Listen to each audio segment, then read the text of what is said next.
Why the fuck you lying? Why you always lying? Oh my god, stop fucking lying.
Hello and welcome to Crouton Cracker Jacks. Today we're making homemade... Silence! Silence, Pretzel Man. We're not needed. Oh my god. Whew! Ladies and gentlemen, it's warm in the state of Illinois. But hello everyone. It is Tuesday, and that means we have got painting to do.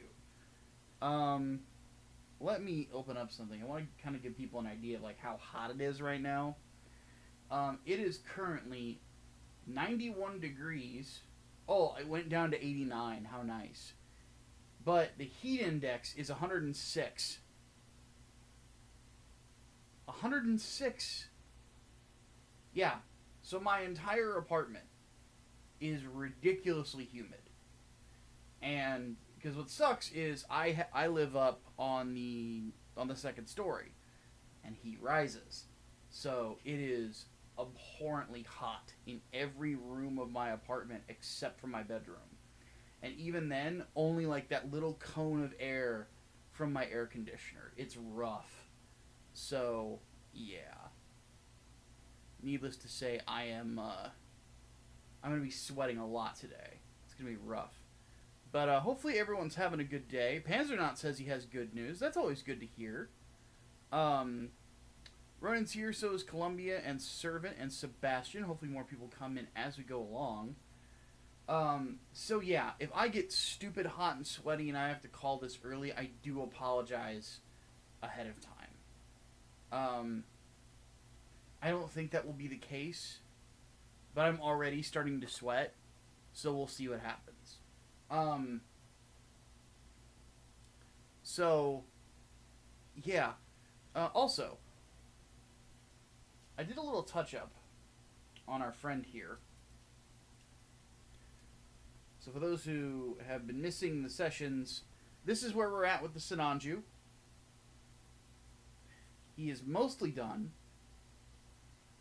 We've been using a combination of both metallic red and metallic blood red paints to give him proper color separation. As you can see, he looks very pretty.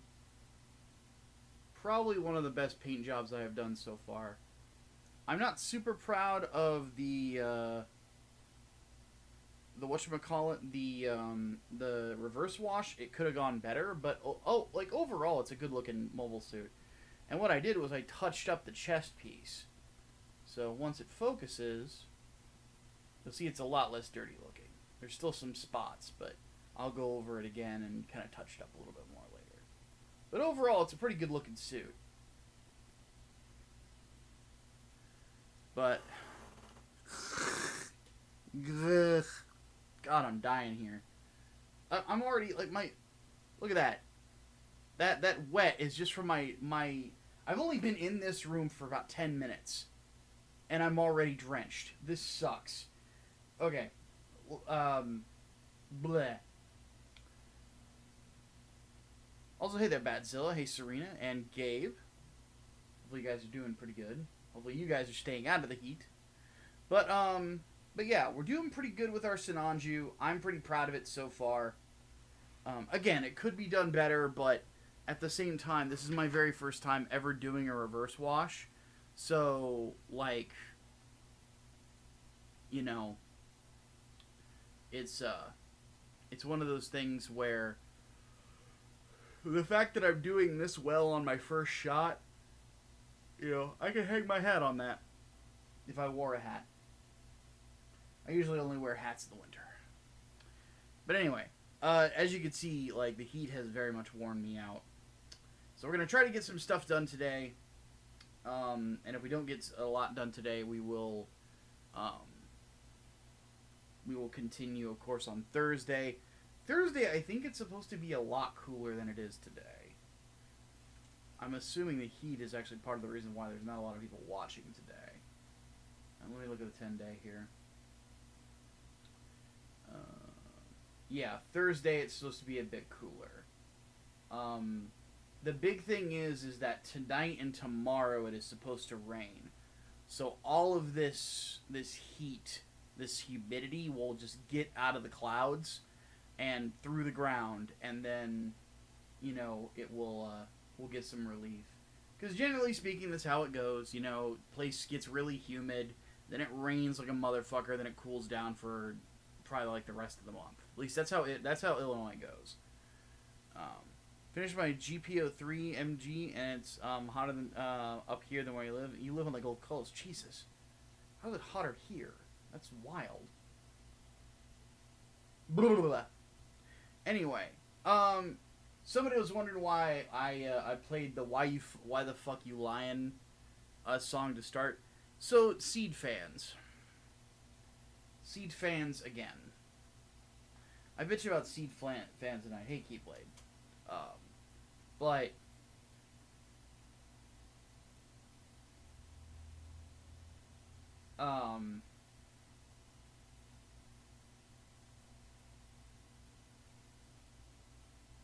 somebody asked me on the Twitter.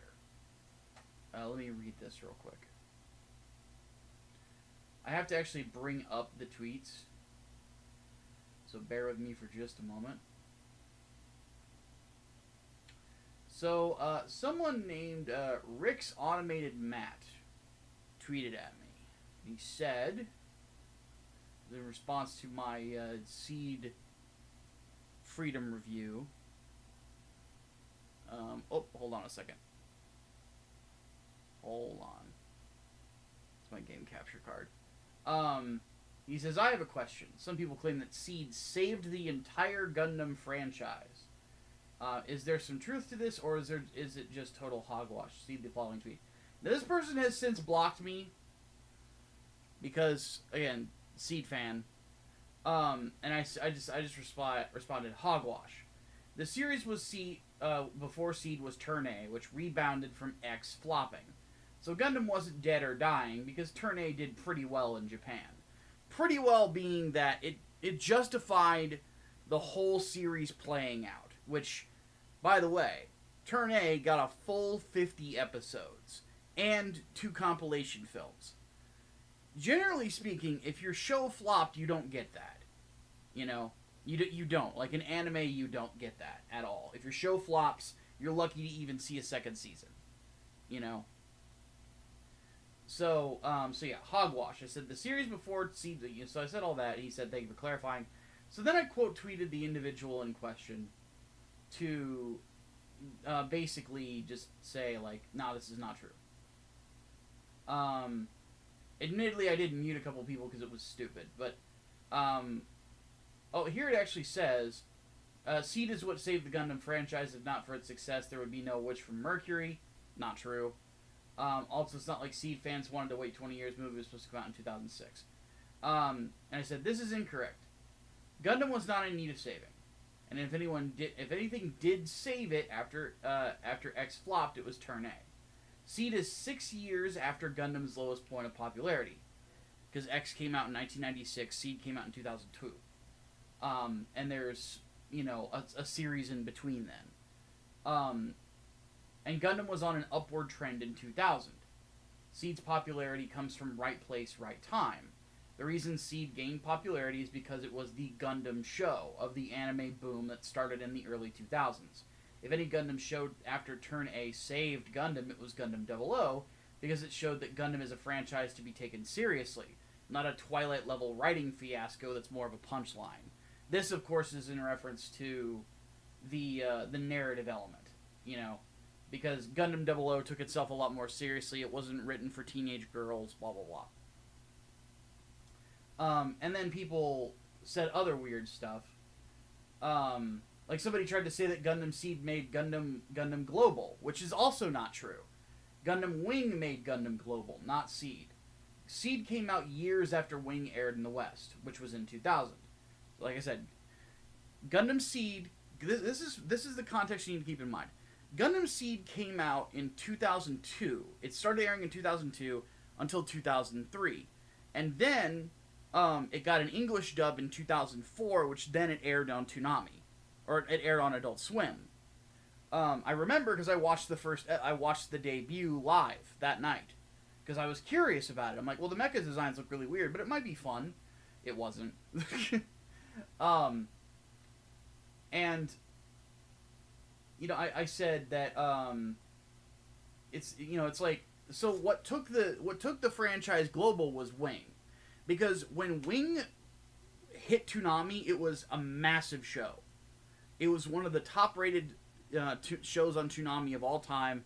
It's considered by people of my generation to be one of the best anime ever, largely because of its influence on making Gundam a global force. Because after that came out, suddenly we had an English dub of the original show. Then Stardust Memory. Then 0080 War in the Pocket. Like, then at that point, Gundam was in demand in the West. Then we got G Gundam as an English dub. So the idea that Seed was what took it global is absolute bullshit. It's Wing that took it global. And anybody that knows Gundam knows that.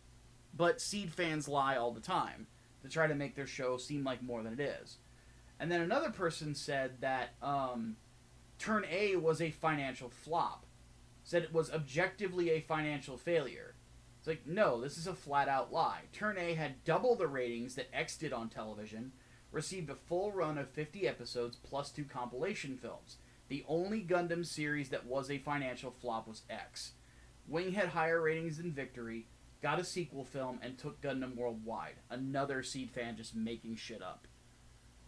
And this is the problem that I have with Seed fans. It's like, look, when you say that Gundam Seed is one of the most popular Gundam shows ever, you're right. You are absolutely correct. You know, I'm not going to argue that whatsoever, but I will tell you why it's popular. Right place, right time, and it's written for teenage girls. You know, so it's got a wider net to cast. And because it was right place, right time, it was huge. And thankfully, I got backed up by Ollie Barter. Ollie here is a game designer. He writes for Forbes, and he's the founder of Mecha Damashi. He came on and flat out says, for the most part, he's right. Gundam was in a solid place before Seed came along, with the only real failure being X.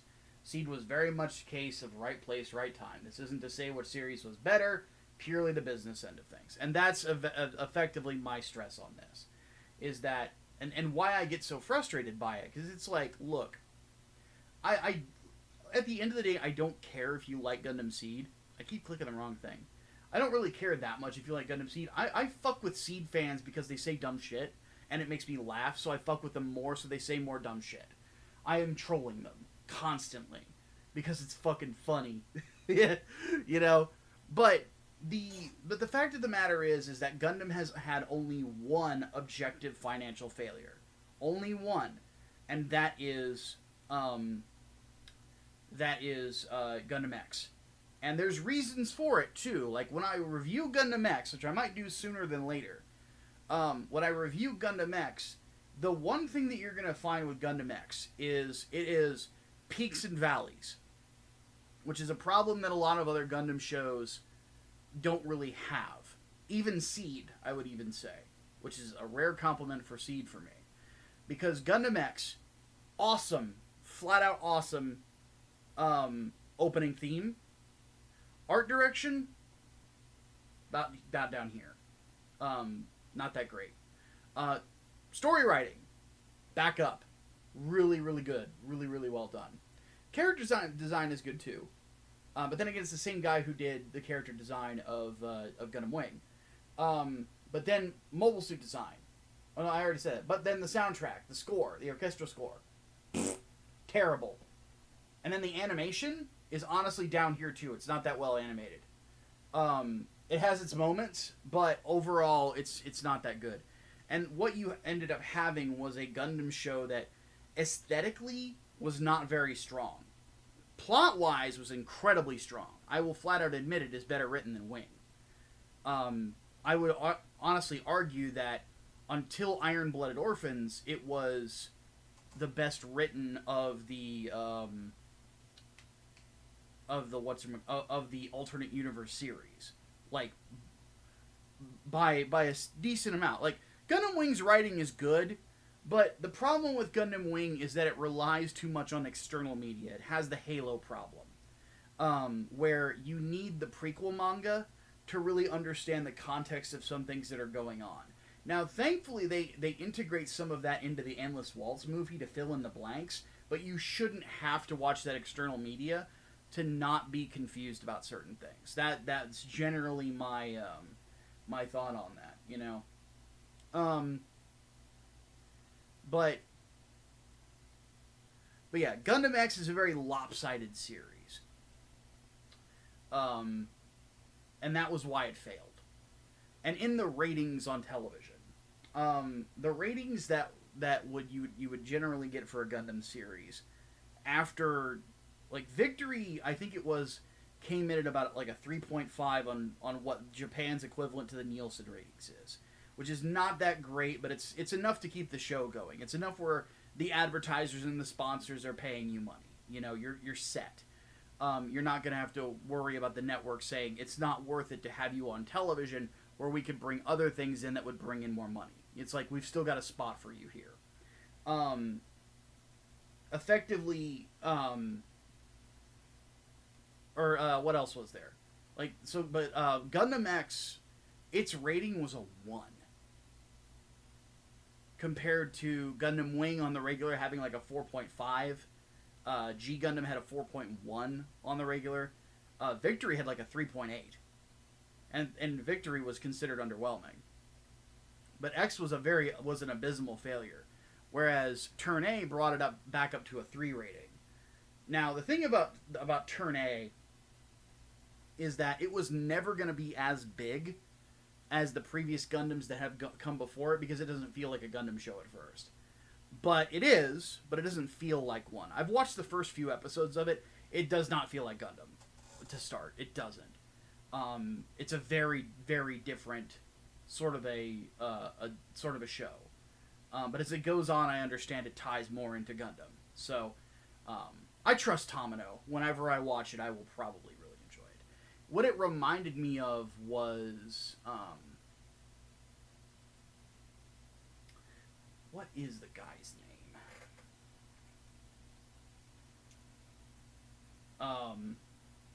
It reminded me of a Miyazaki series, or a Miyazaki film, in its aesthetics. Turn A does. But obviously the Turn A is like designed by Sid Mead, so it's a very different looking thing. But overall, my point is that Seed fans lie out their fucking ass, dude. And they do it for reasons that I don't understand. It's like, you've already got the claim of being one of the most popular Gundam series ever. You know, like, yeah, it's true. Now, how it got that popularity that context needs to be added, but you did get it. But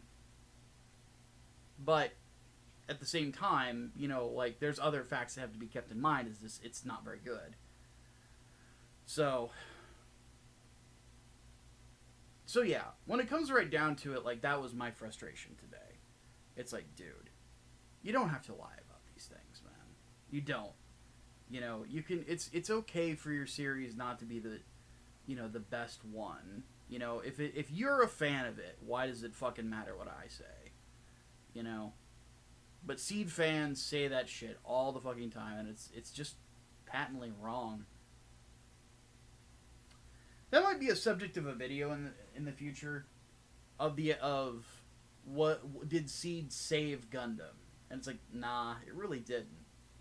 You know, the idea that we wouldn't have had more Gundam after Turn A was on an upward trend, like, you got to keep in mind that Turn A precedes Gundam Seed. We wouldn't have Gundam Seed if it wasn't for Turn A. You know, if Turn A had been around where X was and that got canceled too, then we would have never gotten Seed. You know, the idea that Seed, like, saved the franchise, it's preposterous. What Seed did is it continued an upward trend. Then after, and by the way, it's shocking that it managed to keep it because of how fucking bad Seed Destiny was, but it kept it stable enough to where we got to Unicorn, which of course, and Double O, which cranked it up even higher. You know, like, Gundam's been on an upward trend for the last, like, 15, 20 years. So, but it wasn't Seed that saved it. Like, not at all. And it's not as good as Seed fans would like to say it is. It's just like, you don't need to make shit up. You know, the one thing that, you know, you can get on me about being a fan of Wing and, oh, that's lame, you're just nostalgic, whatever. I don't give a fuck. You know, it's whatever. People say dumb shit. The big thing for me is you're not going to catch me lying about Gundam Wing. Because I don't have to lie. You know?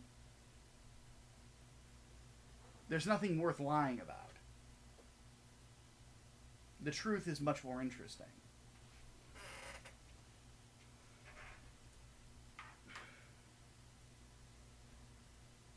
And as a critic, I would like to think I've been pretty good about, you know, not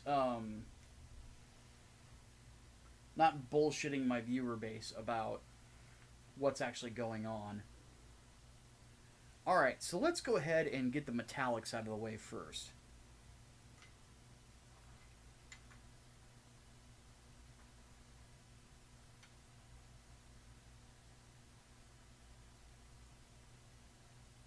Strange is able to follow Wing just fine, and a lot of the external material just muddles things for me, but to each their own.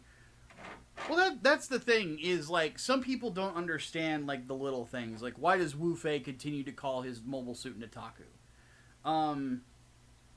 That's one thing. Who the fuck is Cans, and why should I care? That's another question. Because Cans kind of comes out of nowhere in Wing, and his origin is only kind of explained through something that that Zex mentions. You don't really find out who he is until, or at least kind of put some of the pieces together until Endless Waltz, because Cans tells Zex about, or Milliardo rather, tells him about Dakin Barton and the initial, like, colony resistance and who was behind it.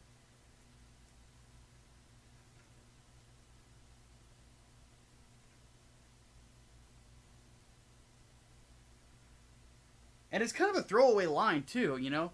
I heard about you from Cans. Dakin Barton, surrender yourself and disarm immediately, or something like that. No, disarm yourselves and surrender immediately. That's the line. Zex was not fucking around either. He's like, I will fucking kill all of you. Like,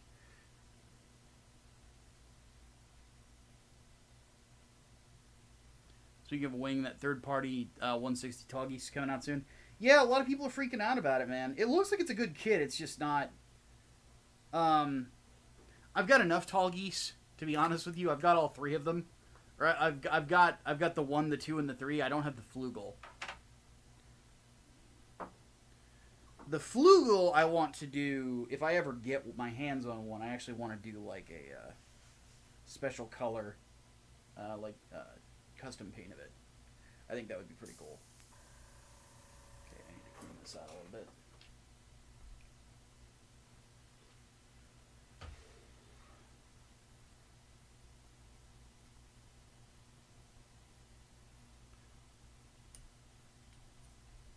Zex being told so much by Cans is kind of funny. This guy joined you 5 minutes ago and you explained the entire backstory. Yeah, that's the funny part about it to me is like the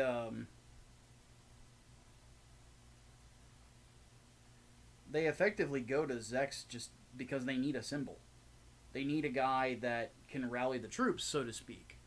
And Zex is the perfect pick because it's not really because he's a peacecraft, it's because a lot of people that were in space that were part of the Trace faction joined White Fang.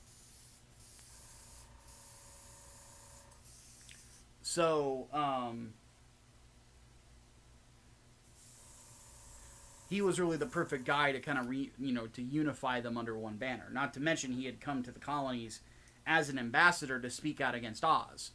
So, he had credibility for that. That'll actually be part of the 4th part of Wing Explained that I talk about. Is like, why did they approach Miliardo? Why did they approach him to do this? And those are mainly the 2 reasons. Tomorrow I'll tell you how Gundam Breaker 4 turns out in the Discord. Cool. It definitely let me know because I'm not gonna buy it on release.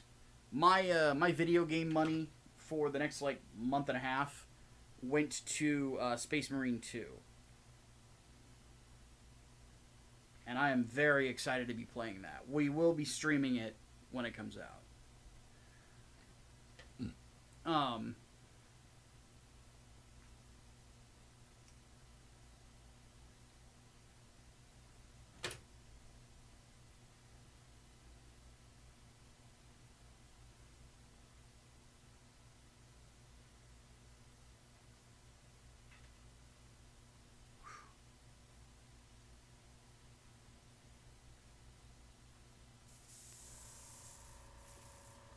Okay, let's get started. So you got a flock of tall geese. Yeah, basically. Because I've got trays and I've got Zex here in the office. And then I have the Tall Geese 3 is in my bedroom with my other Endless Waltz kits. Alright, off to work. Let's get rolling.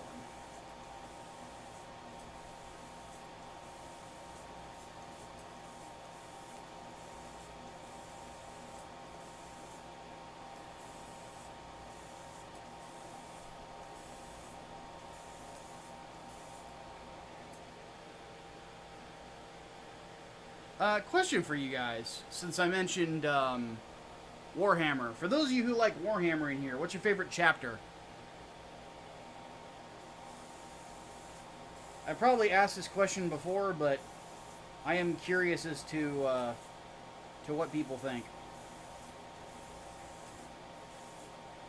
Because the thing about 40K, everybody has their favorite chapter, and not everybody agrees on it. And that's kind of what's so cool about it to me.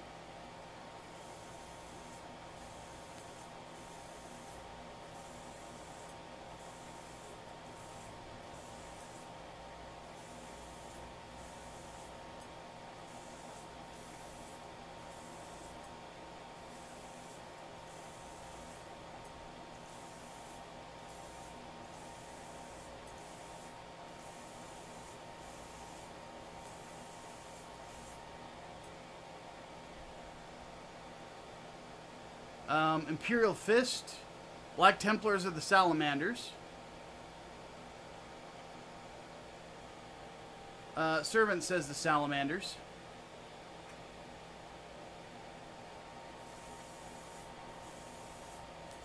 So we've got representation of both Rogel Dorn and my man Vulcan in the chat.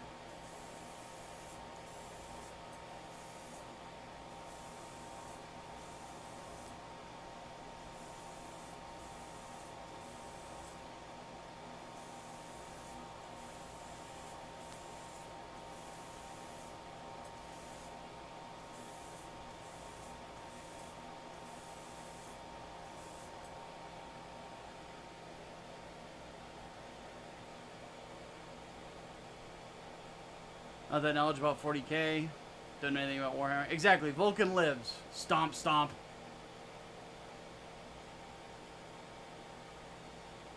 Yeah, the Salamanders and the Black Templars are my two favorites as well. Largely because they're so different from one another. Like, they're basically polar opposites, which is what the fun part is. Because the Salamanders are all about protecting humanity.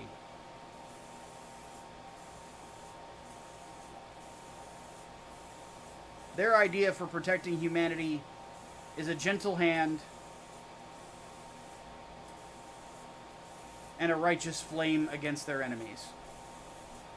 And by righteous flame, I mean that very literally, because they love flame weaponry. Because they come from a volcanic planet.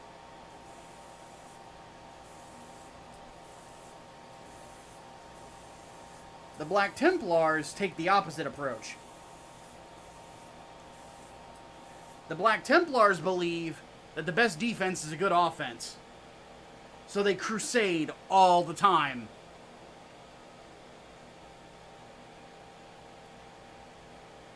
Like, there's a meme of the Black Templars that's like, you know, the oh goodness, just look at the time. And it's just a clock that just says crusade all over it. That's what they do. They go out and they purge heretics, and it's fucking awesome.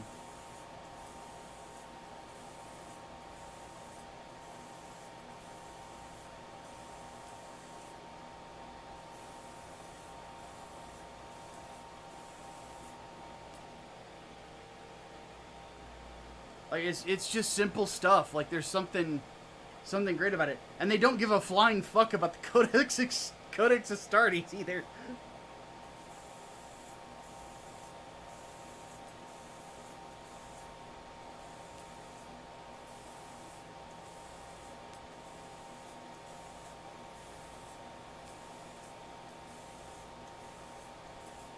And the current Primarch that is actually awake right now, Gilliman, he actually told the head of the Black Templars, apparently recently, he's like, you know, you remind me a lot of Sigismund.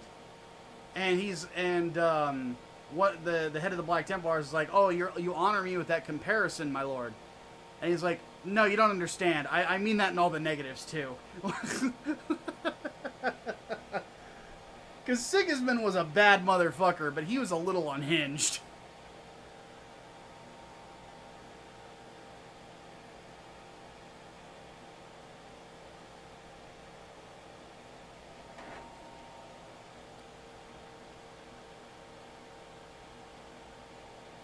Which that's also the funny thing about them coming from the Imperial Fists.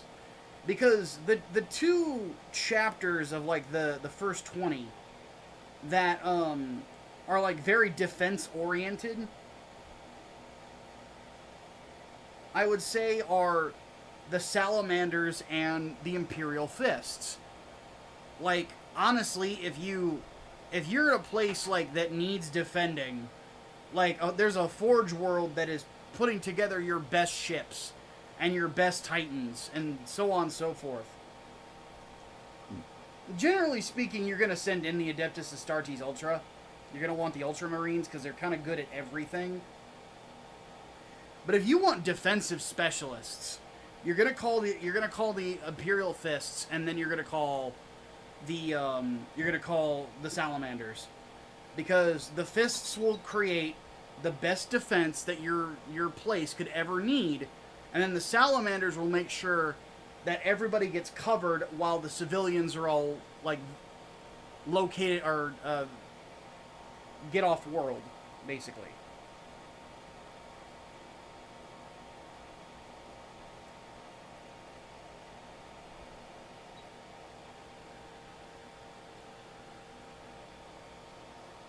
Sigismund literally getting impaled while still telling Abotin you will die weeping in a shame just like your father. Yeah, Sigismund was a monster. The scar that he gave Abaddon still hurts him to this day. Like, that's fucking wild, because it's not like Sigismund was a Primarch or even in Terminator armor. He was just a normal Adeptus Astartes. But he didn't give a fuck who you were. if you have some shit to say about the Emperor, Sigismund had some shit to say to you. And it usually came at the tip of his sword.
So yeah, he was a special dude in a lot of funny ways. Yeah, one of the first believers of the Imperial cult. Kind of ahead of his time like that. The one thing that I have found the most interesting as I've read more about 40K, whoa, part I needed to trim off there, has been like, whenever there's like misinterpretations of edicts and phrases from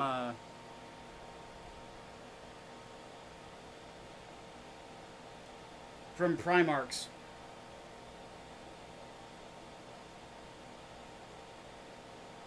One that I read about today, let me pull it up.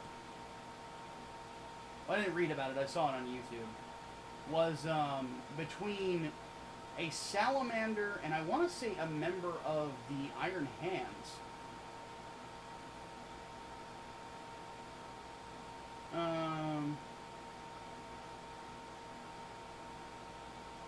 Yeah, an Iron Hands legionary. Because the Iron Hands, their whole thing is they're cyborgs, basically. And their motto is the flesh is weak. You know, but a salamander who had actually fought alongside Manus, their Primarch, schooled a legionary on the idea of what it means. Because the first thing is that Manus didn't actually say the flesh is weak. He didn't originate that phrase. It was Vulcan who did. And what Vulcan said was the flesh is weak, but deeds carry on, if I remember right. And the idea is that your muscles, your body will fail you eventually. You know, you're only human. But your deeds, the things that you do, will define you forever.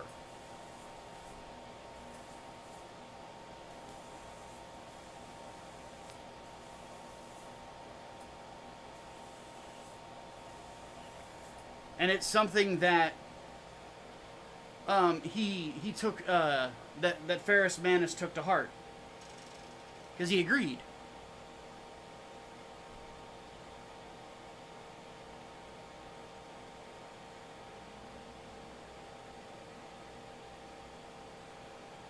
And then it just got misinterpreted as time went on. It's literally like instructions unclear became cyborgs.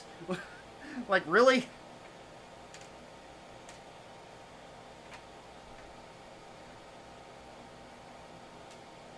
I've been boning up on 40K stuff because people have told me, they're like, dude, if you think Gundam has a lot of really cool war stories in science fiction, you really ought to check out old 40K stuff. And I'm like, you know what? I think I will. Because I've always had a fascination with 40K. I always thought it was a really cool idea of a space fantasy, basically. And I've found as time has gone on that there's some actual, like, interesting moral complexity to the grimdarkness of it all, on occasion. But, I'm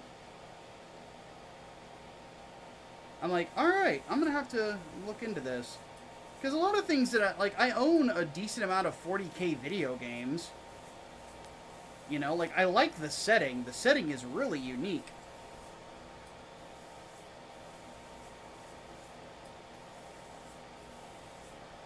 But the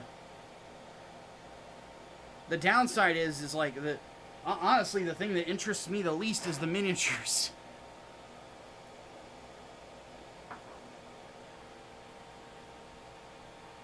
And I've read some of it, like, what was the one that Dan Abnett wrote? Was it Damnation Crusade? That was the Black Templars graphic novel. That one is really, really good. I've been told that, like, almost every story with Vulcan in it is worth reading.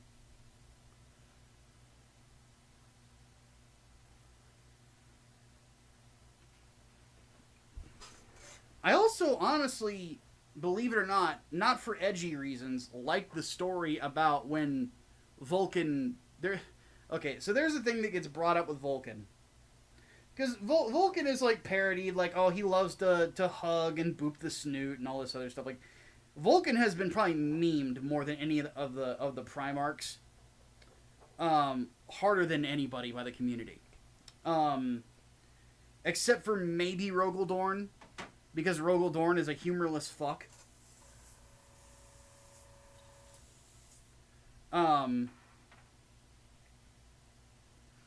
But the funny thing about Vulcan is he was a very good man, but he was a very good man towards humans. If you were an alien, he didn't give a fuck. There's some place like where the salamanders were trying to bring peace to it, and a riot broke out, and a bunch of humans got killed. And one of the things that Vulcan saw that enraged him was a human guardswoman who he had been speaking with and had gotten to know. He found her corpse, and over it was this bitter and angry Eldar child, and he just torched her. Just fucking killed her on the spot.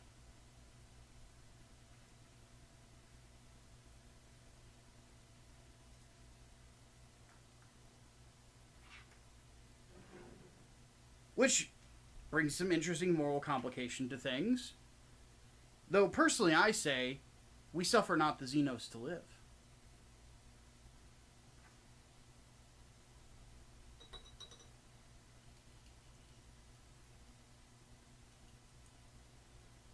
It's all there, black and white, clear as crystal. You stole fizzy lifting drinks, you're not a goddamn human, we don't owe you shit. Xenos, get the flamer.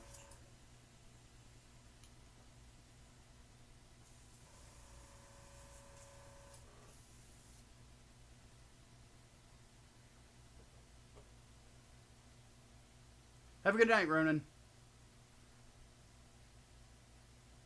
Yeah, exactly. Like, Vulcan did it because she caused the riot. And yeah, like, he's got a good reason to hate the Eldar. The Eldar fucking suck.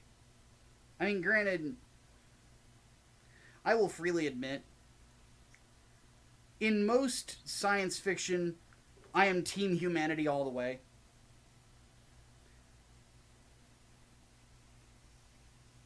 Except for, like, Mass Effect. Mass Effect, like, because the alien races are, like, there's a lot of, like, really good ones.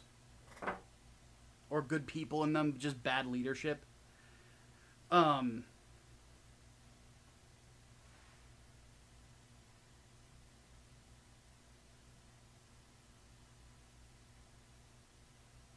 So, yeah.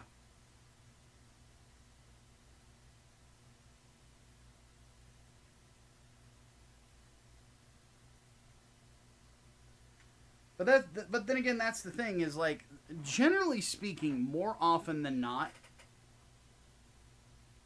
in 40K, every alien race responds to the presence of another alien race with "I'ma kill you."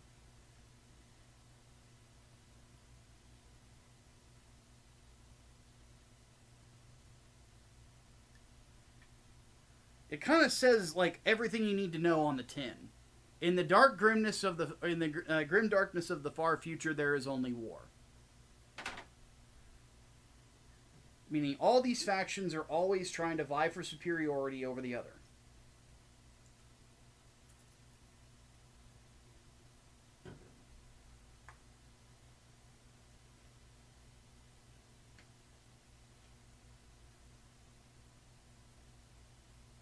So you cannot take risks. You know, you're not going to get this thing where you get Shiite Muslims and Jews working together to take somebody out. Like, it's just not going to happen. Alliances between alien races are very, very rare. The one that I think... The only one I've heard about in a video game was between the Tau and one Space Marine chapter, and it was a temporary alliance against Chaos, of all things. So, like, that one, it's sort of a thing of, like, yeah, I can understand why they did that. Because fuck Chaos, those piece of shit traitors.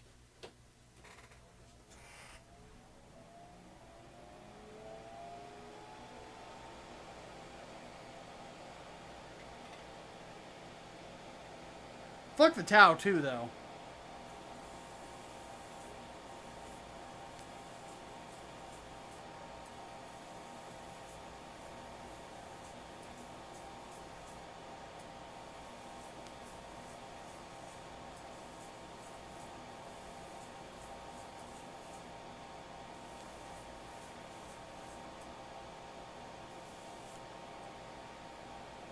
Do you know why humans hate the Tau, guys?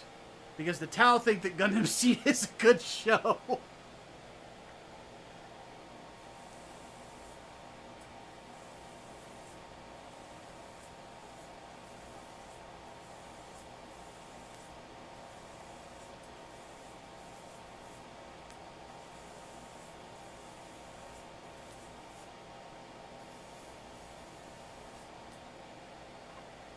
Yeah, for those who don't know, what the Tau are is they are basically a race of weeaboo commies in 40K, or as one 40K lore guy called them, Gundam humping weebs. I'm like, what the fuck?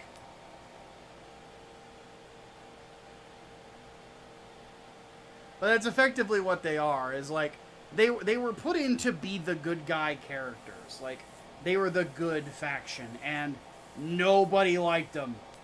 Everybody was like, fuck this. Because they didn't have any of the edge of, like, you know, the rest of the franchise. Like, it just, they felt very toothless. And nobody wanted anything to do with them.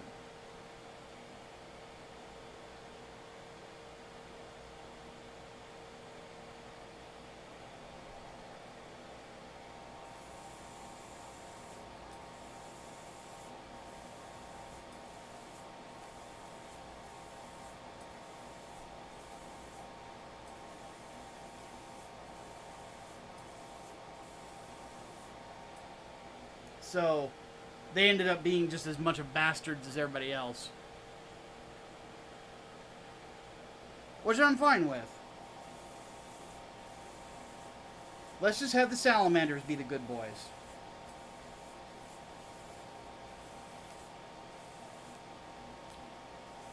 Though not every chapter is as bastardly as the others. I mean, the Iron Hands can be cunts more often than not, but the Ultramarines usually aren't. The Ultramarines, it just kind of depends on which one you get.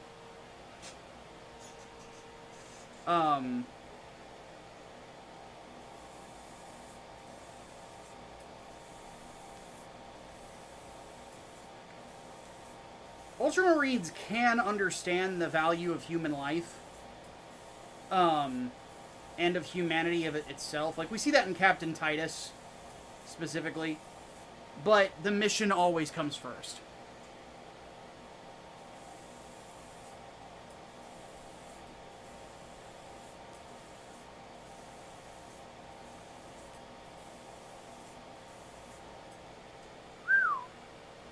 That is beautifully shiny.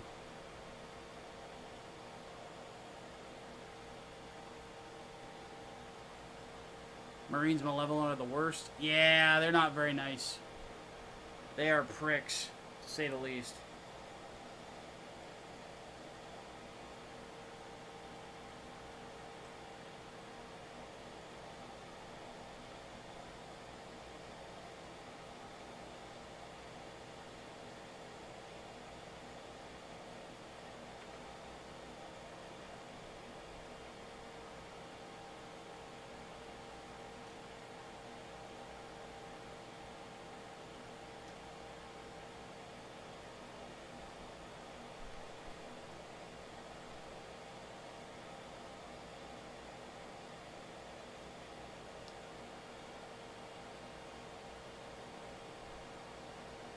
Got the impression they were more the newbie faction that has all these hopes and dreams until the universe screws them up. The Salamanders? No. Or are you talking about the Tau? If you're talking about the Tau, then yes, that is actually true.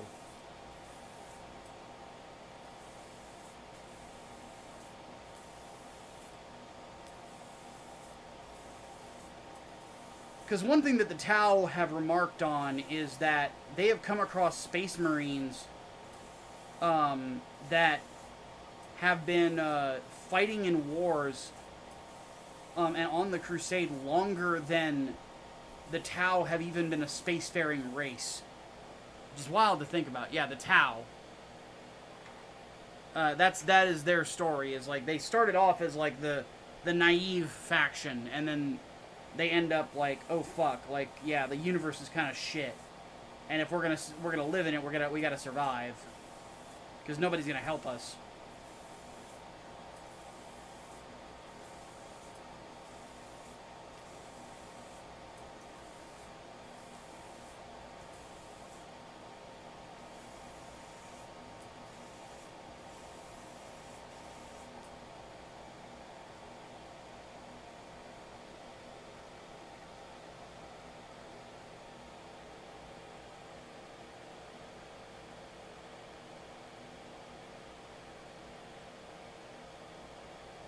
Yeah, that is a big one, is the Tau's lack of knowledge about chaos.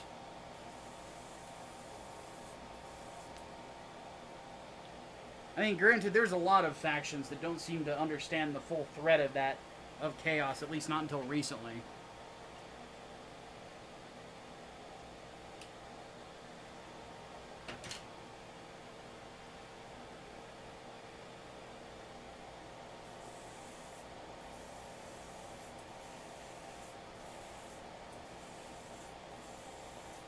And though I'm not a fan of theirs, I will admit the only group that probably really has a full grasp of how bad the warp is probably the Inquisition.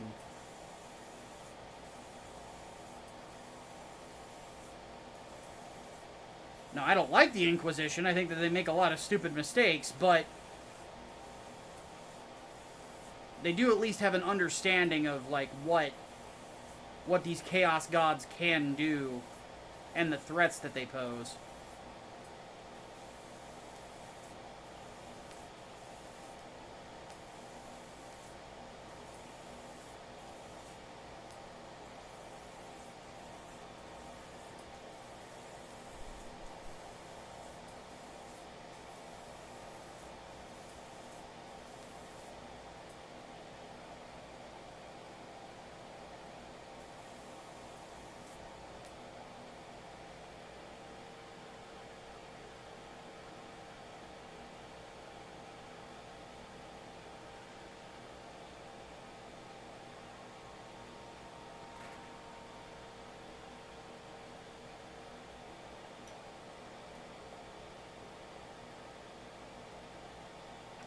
Then again, I have to admit, that's,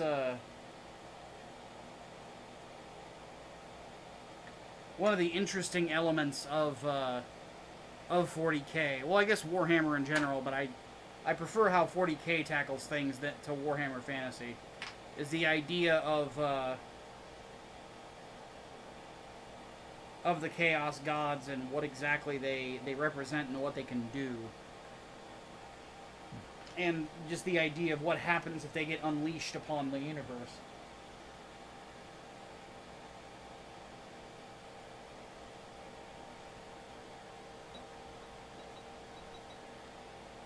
Sonic 3 trailer. There's a Sonic 3. There's a Sonic 3 trailer?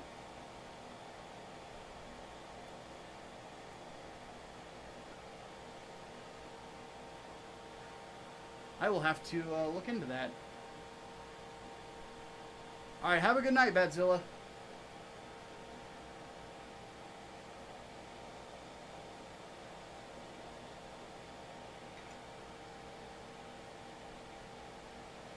It's one of those things that I've always found really interesting. Especially because, you know, I'm such a big Lovecraft fan. I like the idea of eldritch beings and things along those lines. Or just the idea of these interdimensional threats that people just cannot grasp what they are unleashing if they're not careful.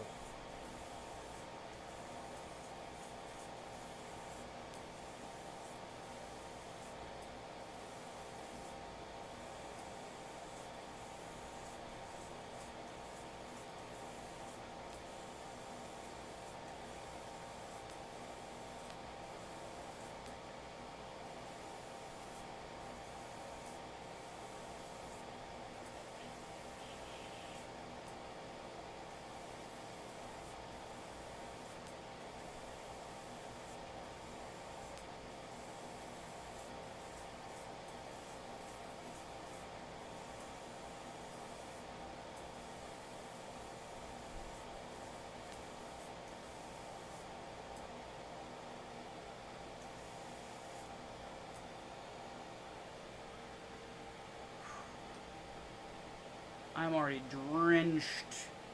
drenched in sweat, I tell you. Dropped about 12:30. I will look at it at some point. Not right now. I wanna get this work done. We've already been going for an hour. I want to try to get this assembled by the end of hour number 2, and then for the last stream it'll just be weaponry. Gosh.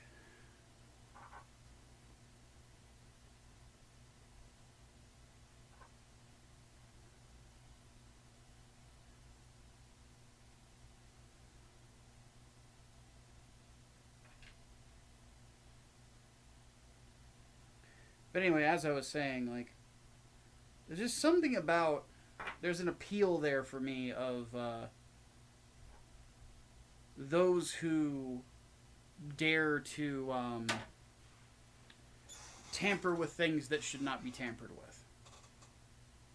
That to me has always been really interesting.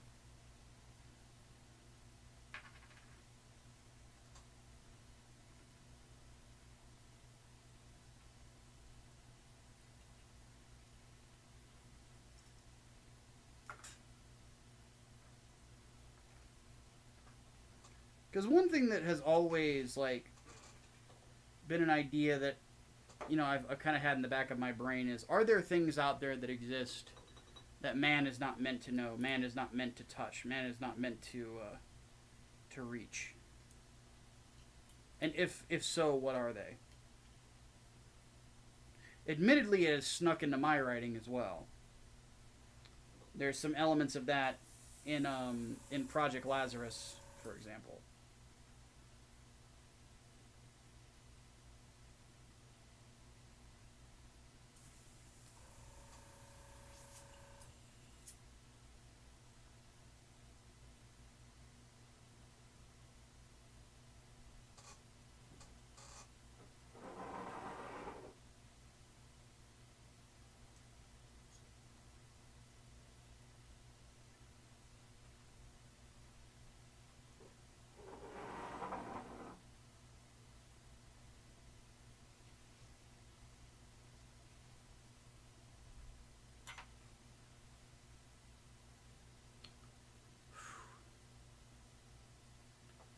Goodness gracious.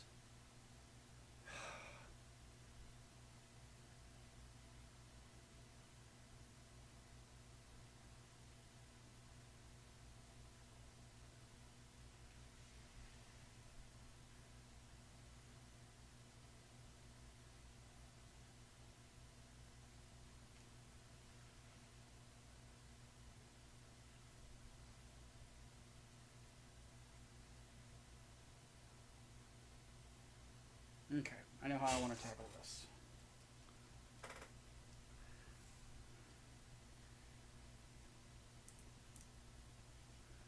Because, like, one thing that I always, I don't know, I've always found also fascinating is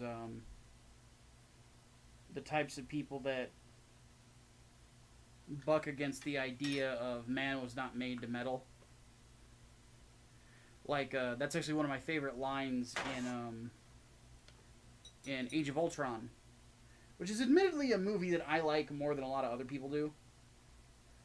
It's got its flaws, don't get me wrong, but it also has some high points too.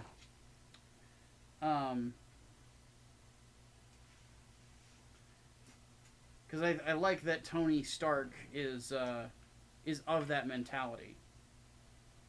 It's an interesting character flaw to me. Because it's something that gets him in trouble with Ultron, but he ends up saving a lot of lives in Endgame because of that attitude.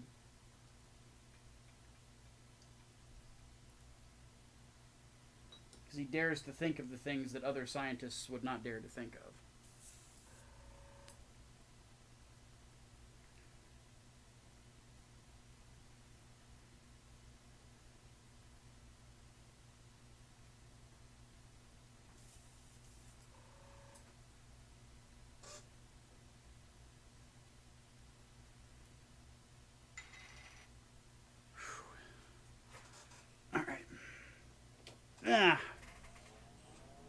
Back to it.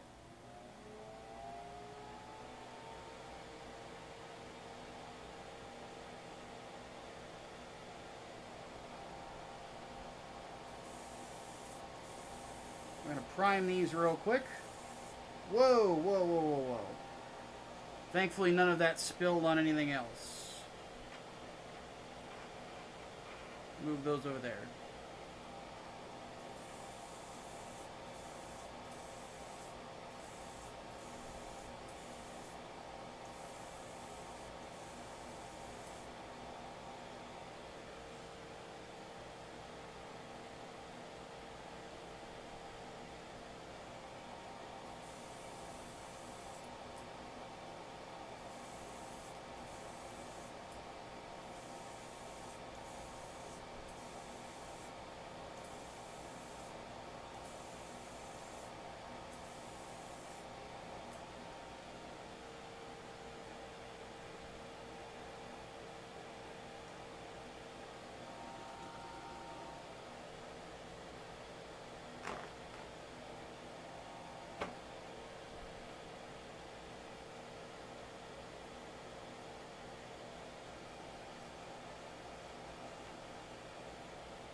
By the way, some people have asked in the comments of previous VODs, so this is there for those of you who might be watching this one or are watching it live.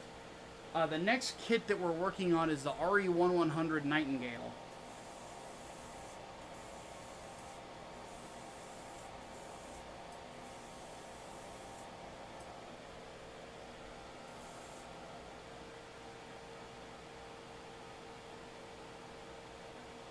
And that will be quite the endeavor, to say the least.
Yeah, that's gonna be a beast to say the least, man. Like, it's gonna... There's a rhyme anytime. It's gonna be a monster of a kit, but I'm looking forward to it.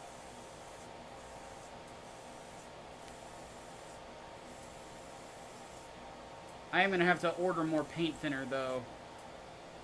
And, I'm gonna have to order a stand for it, because there's no way I'll be able to pose it just standing there like that.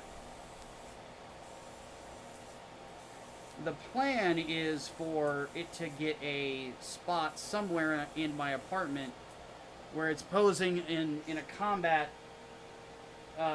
stance fighting against the High New Gundam. Which that'll be another project in the future, is the Master Grade High New Gundam.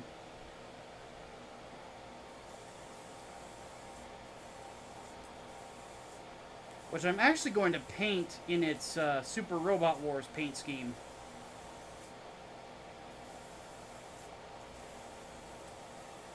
Because that's my favorite one.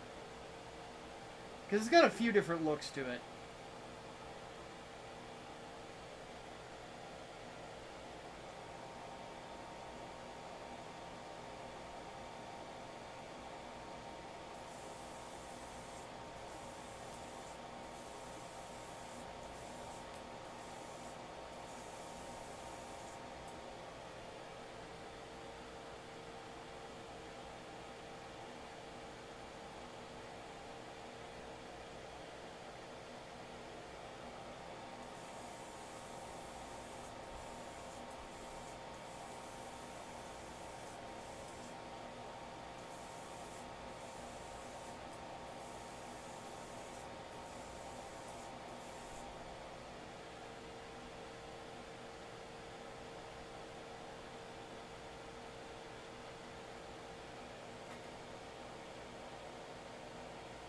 Yeah, the Sazabi's big, but the Nightingale's even bigger. Which is crazy to think about.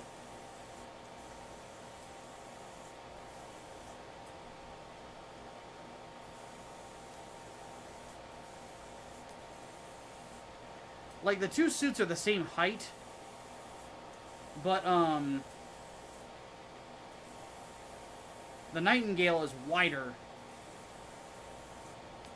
Mostly because it's not really a mobile suit, it's more of a mobile armor.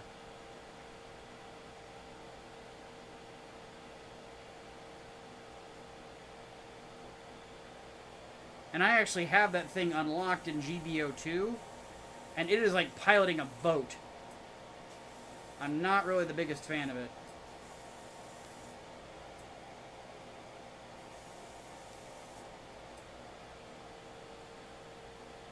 Okay, I got all the pieces primed.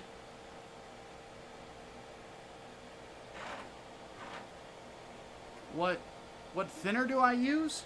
For this, the only one I have left at the moment is Mr. Color Rapid Thinner. Normally, I would use normal Mr. Color Thinner for primers. And then this just for the metallics. But because this is the only thing I have on hand, that's what I'm using. And granted, it's working pretty well.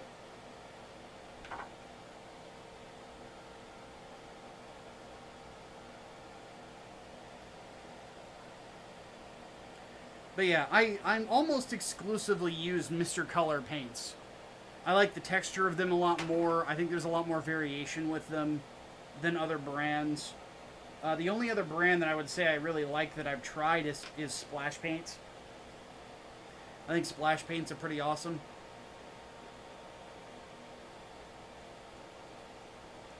Especially like if you're looking for a really good semi-gloss look, Splash Paints are very, very nice, and they're very good for those of you who don't want to have the hassle of thinning all of your paints. You would much rather just spray and go. You know, those paints are very good for that. The thing is, because they are pre-thinned, they are expensive.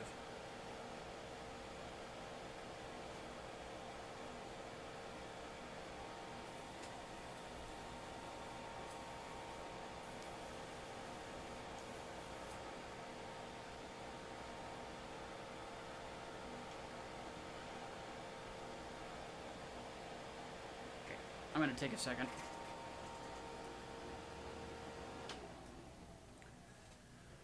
how come Gundam Wing doesn't have mobile armors? You'd figure Oz or Roma Filler would have thought about it. I think that the one thing with, storyline-wise at least, Roma Filler and Oz have a very brutal efficiency if you think about it. They don't really fuck around with a lot of units, and each unit that they debut is an upgrade to the last in a substantial way, not a middling way, you know? Like, for example, like the way that the evolution of the mobile suit goes in grunt units for Oz, it starts with the Leo. A good all-arounder. Like, it can kind of do a little bit of everything. Jack of all trades, master of none. But then they get into then they get into the Ares, which is a lot more maneuverable and has you know, air and speed superiority. Then they go a step above that with the Taurus. And the Taurus is also Jack of all trades, master of none, but better at everything than the Leo is. And then they have the mobile dolls. So there's like a slight escalation with each suit. So they didn't really need a mobile armor. It didn't really serve a purpose for them. Or serve a purpose to them. Whereas with Zeon, they were almost always specialized units. Got a link for me? Well, I have links disabled in chat, Tally Matt. But if you're in the Discord server, I'd put it in there. Yeah. And because you're a channel member, you should be able to get in.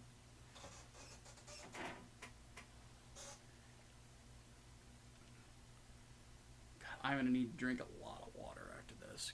Gosh.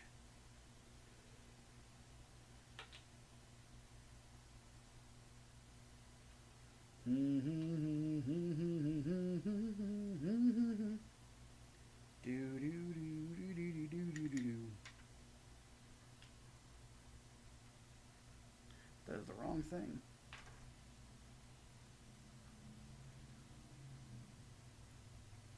But now on the flip side though, there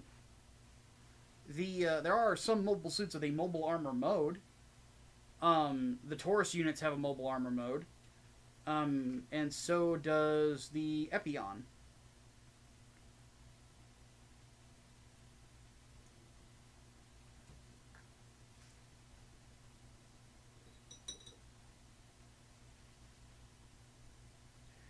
Now, there are mobile armors, from what I understand, in G-Unit.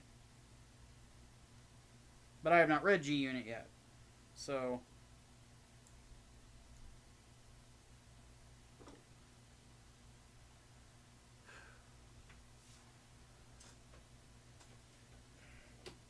yeah, they also had Barge, exactly. Like, that's the other big thing.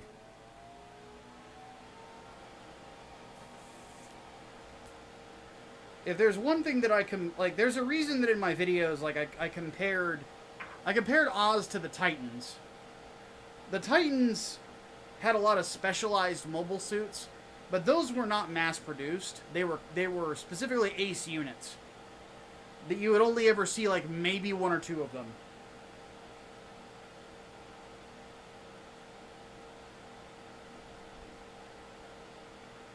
You know, the mass production suits that they did would be stuff like the Marasai or the Hyzak, stuff like that.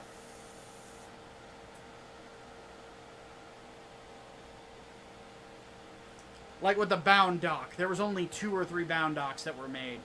So on and so forth. What is this here? Hyzus of Gawa. So yeah, I really enjoyed your Punisher video. I had like 1 or 2 problems with it, but outside of that, it was a pretty good video. Have a great day and God bless. Well, thank you very, very much, dude. I'm glad you enjoyed it. I will hopefully be able to do some more comic book videos in the future. I'm a comic book writer, so I've got a passion for these things. But I have admittedly been on fire with the Gundam videos, so when you're on a roll, oftentimes you don't want to, you know, get off that rhythm. But there will be more stuff like that.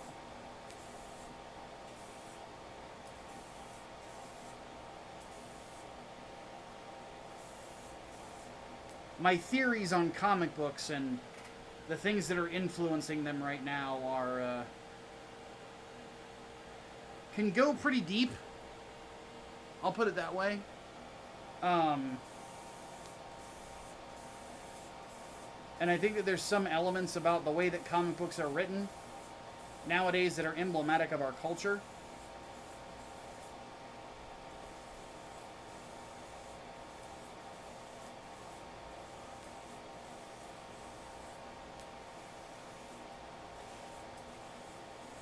And trying to inject certain philosophies into it, not necessarily political ones,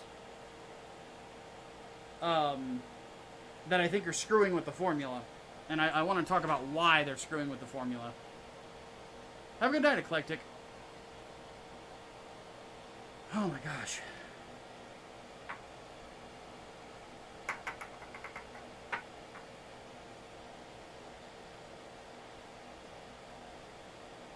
I am dying here.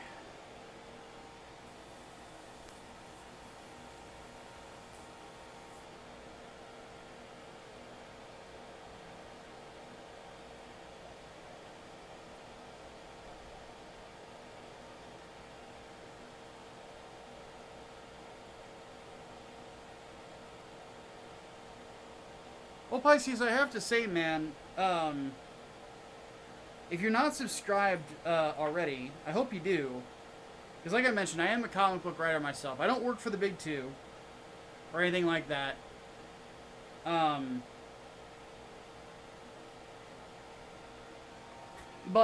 I own my own publishing company, and I self-publish all of my stuff.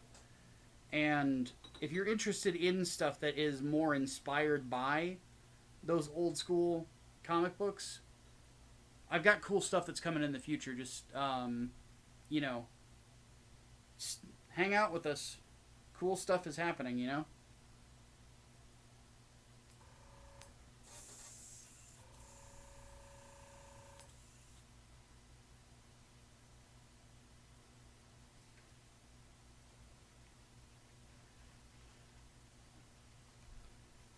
Mystery Meat Shield asked the question, basically with the stuff happening with Comicsgate getting worse.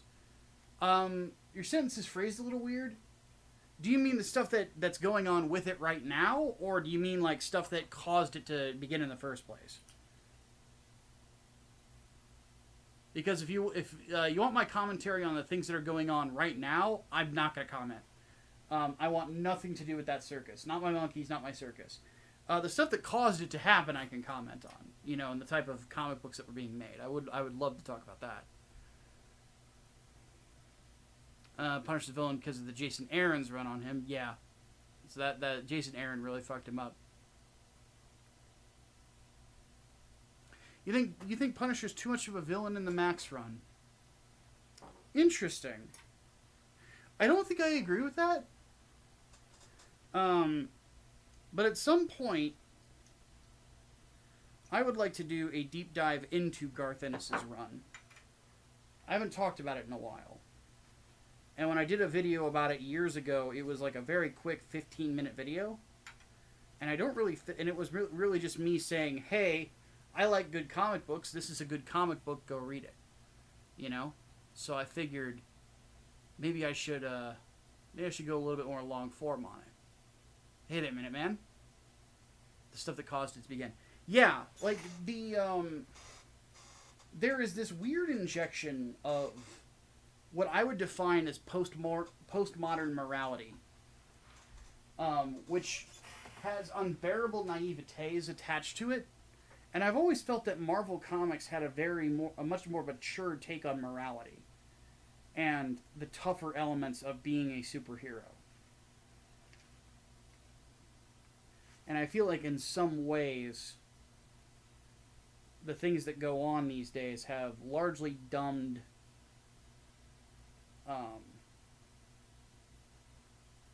down comic books to a point where they're a little kind of frustrating to read.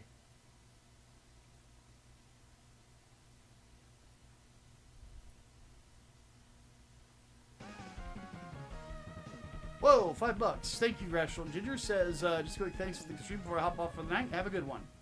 You have a good one as well, man. I am a Seed fan who won't tell you to jump off a cliff. That is appreciated. And by the way, I said this earlier in the stream. I really don't care that much if you enjoy it. I make fun of Seed fans for it because they annoy me sometimes. But if you don't annoy me, then I will not make fun of you. But even if I do make fun of you, I'm just joshing. It's just when people start to freak out about me poking fun at something, that's the point where I want to poke even harder just because you're reacting in a way that, entertains me. Which admittedly is kind of bullying, but at the same time, when you're calling me a racist for not liking Gundam Seed, I kind of want to, that makes me really want to poke you because you're accusing me of something I'm not guilty of. And that's just callous, or in my opinion. Okay, so what are these? So those are the pieces that hide the... Okay.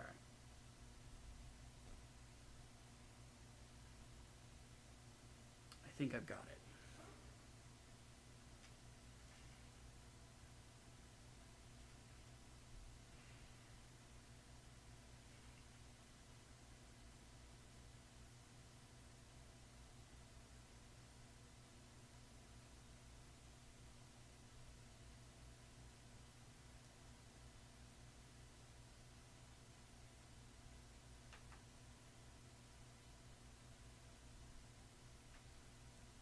Want to get my color separations right.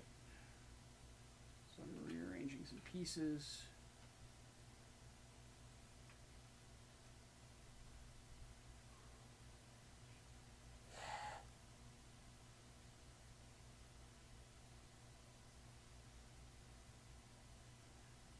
Okay, you don't think he should be as ruthless as he is in that. Interesting. But I can't say that's a terrible perspective or anything like that. The fact of the matter is that, it's like a lot of it's contextual. And Max is admittedly meant to be a much more adult focused, comic book. So it's gonna have more mature shit in it.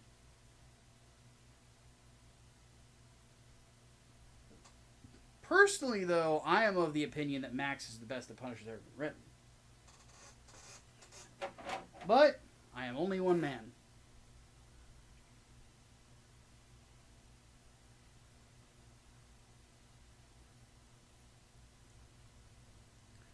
One thing that I've come to the conclusion of, I thought this would be funny. I'm curious what you guys think. Is if my next comic... So Cyberpop is going...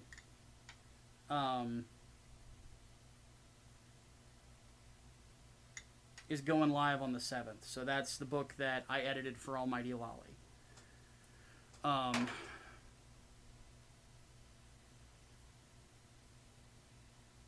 That is going live, on the 7th. The next book after that is going to be a couple months afterwards, which is going to be the St. Peregrine crossover. I'm thinking of if that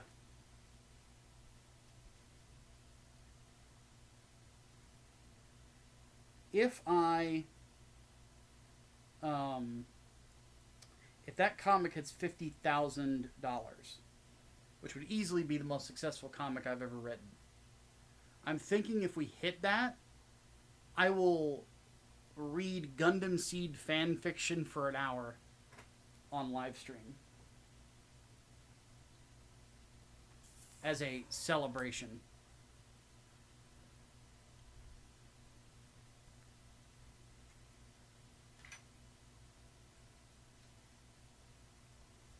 What do you guys think?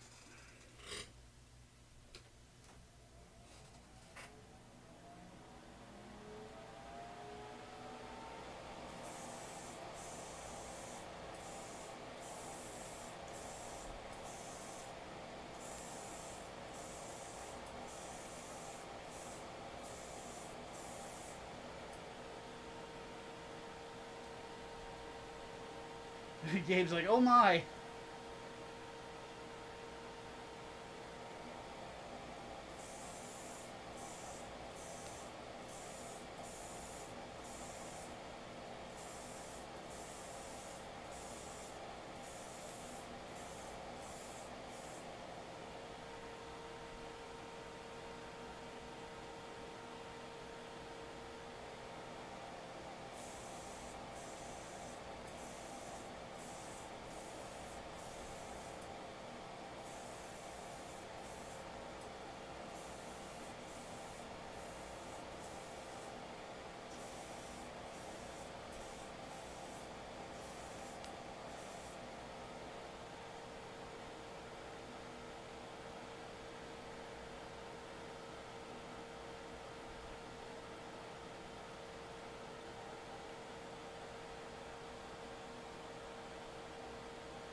Mike Baron and Stephen Grant Punisher are my favorite. I think Mike should be the definitive Punisher, at least in my opinion. Mike's is pretty good. I'm more of a Chuck Dixon guy.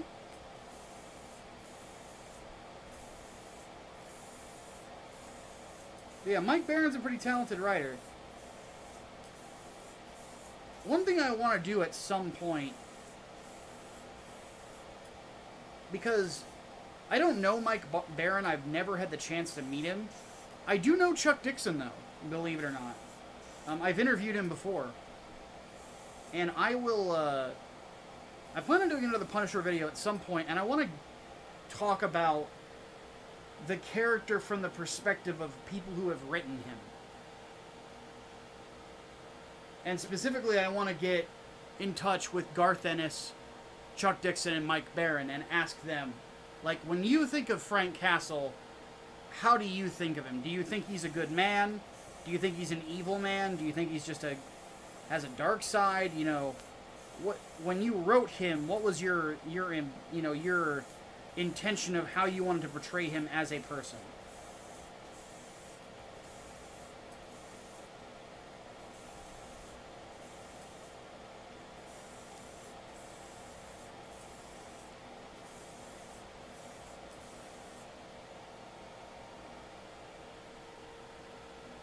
But yeah, I know Chuck. I do know people who know Mike Baron, so it probably wouldn't be super hard to get in touch with him. Garth Ennis would be the tough one.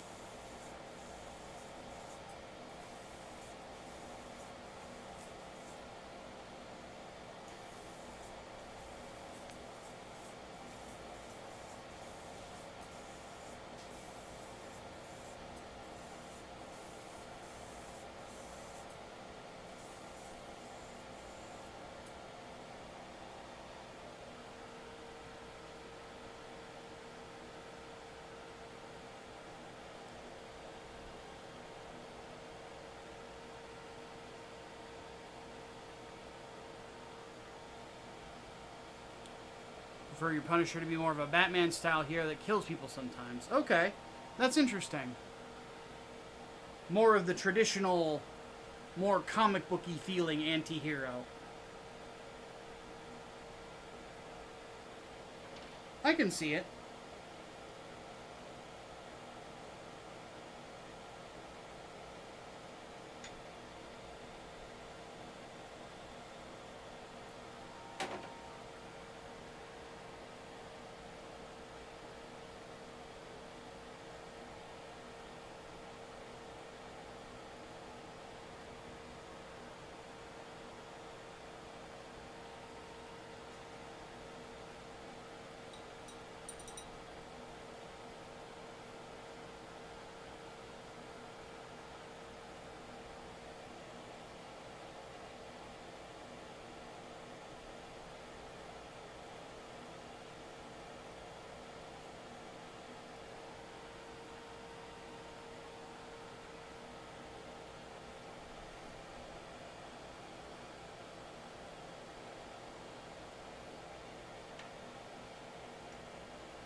Oh, goodness. But yeah, I think that'll be an interesting video if I can pull it off. It's more along the lines of if I can pull it off. Because admittedly, I don't know how many of, like, the classic Punisher writers are actually still among the living.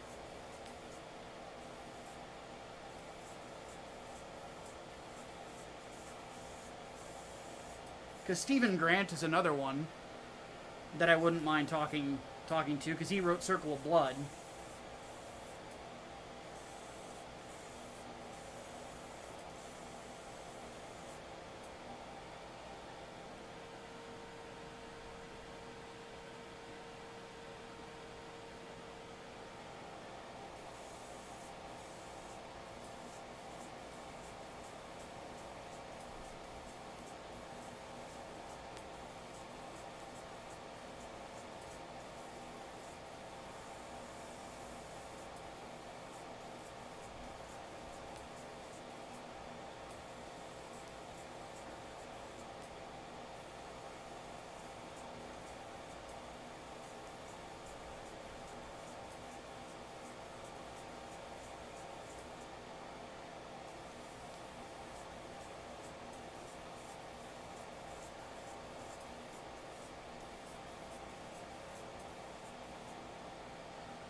Oh, let's see. The Man of Movies says, came here from your Punisher video. Great video. Thank you.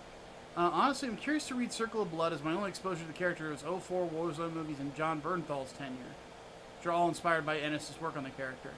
The interesting thing about the Punisher and the older stuff is that you go back and you read it and you'll actually see that Garth Ennis's characterization of Frank is not really that far away from what they were doing.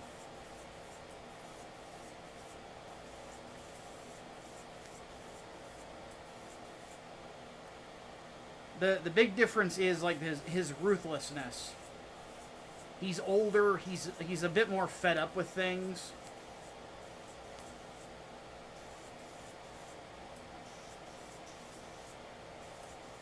Things like that. Though the Marvel Knights run, not so much. The Marvel Knights run is a bit more traditionally comic booky, sort of frank.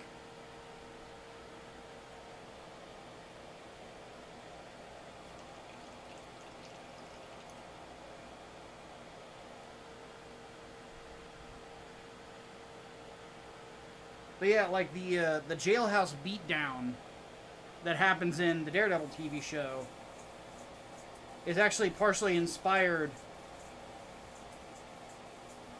by a scene from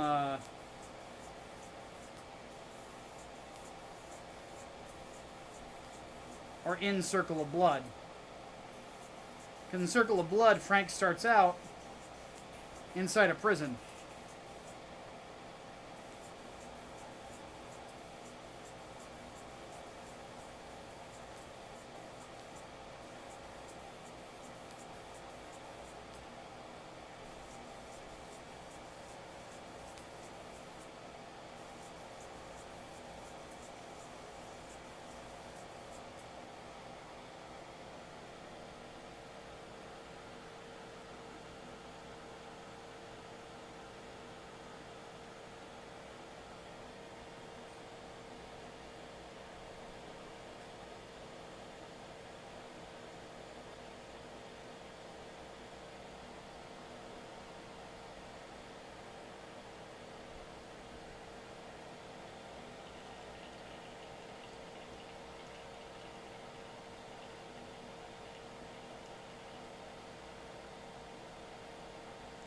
Seems like the other versions have a lot more hope. Yeah, I think you could see that. And I think that a lot of that has to do with where Frank is in his life. Because the thing about the Garth Ennis Max Punisher, that Frank is at that point is in his 50s, almost 60s.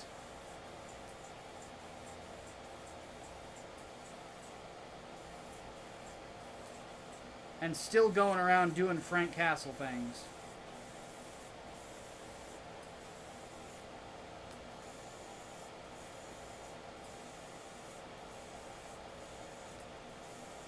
He's a lot more cynical. He's a lot more methodical.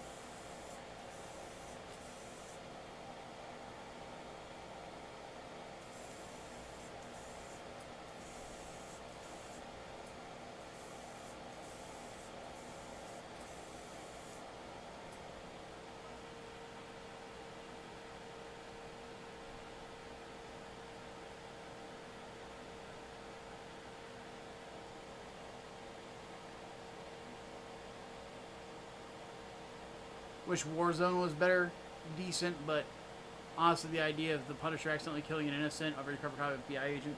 Yeah, Warzone was definitely one that I am not really a fan of. I think of all the Punisher films, it is the weakest. Well, not of all the Punisher films. It's better than the Dolph Lundgren movie. But,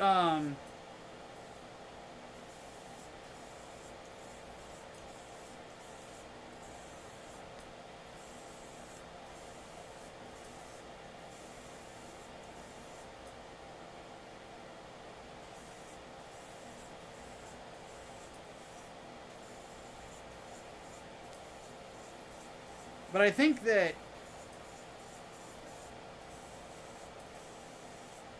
it got elements of Frank spot on. Especially how he treats children.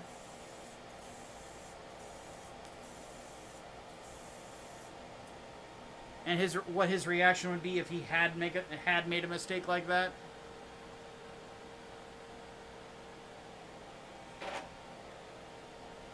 And it does a lot of, like, it tries to do a bunch of member-berry stuff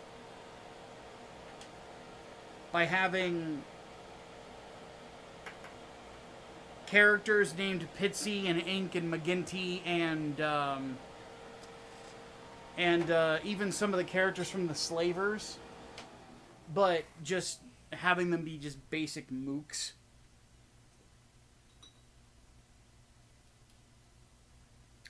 Funnily enough, though, the guy who plays McGinty, the parkour dude, that guy is also the voice actor behind Josh from Resident Evil 5, and also did the motion capture in that game for the male characters. Fun little fact.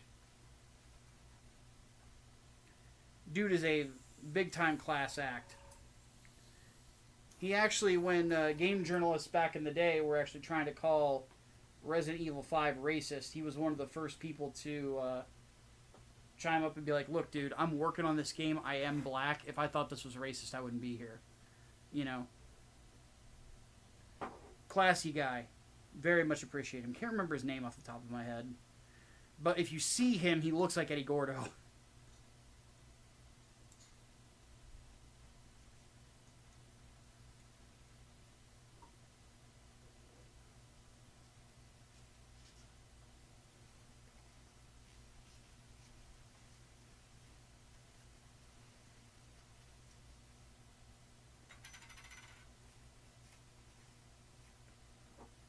You know, funnily enough, I can kind of turn this back to 40K.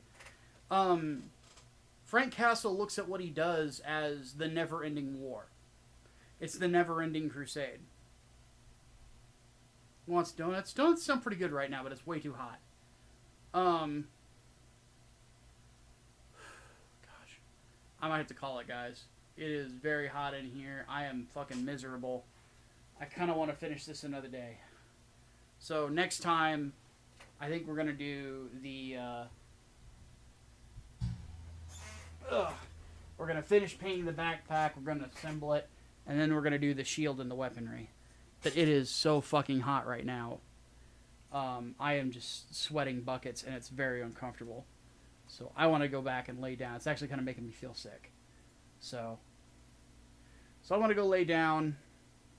The rain sadly has not kicked in yet. I don't think it's gonna kick in until like 9 o'clock. So I'm gonna lay down and watch a movie and drink a lot of water. But we'll be back on Thursday to finish this Gundam, or to finish this mobile suit up, and then after that, next week, the Nightingale. So everybody have yourselves a good one. I will see y'all later. Sorry so much. Sorry so much. Is that even proper English? I am sorry that I have to bring this to a close early. I'm gonna go lay down. See, this is what heat does to you guys. This is what it does to you. Go do something productive. I'll catch you guys later. Thank y'all so much.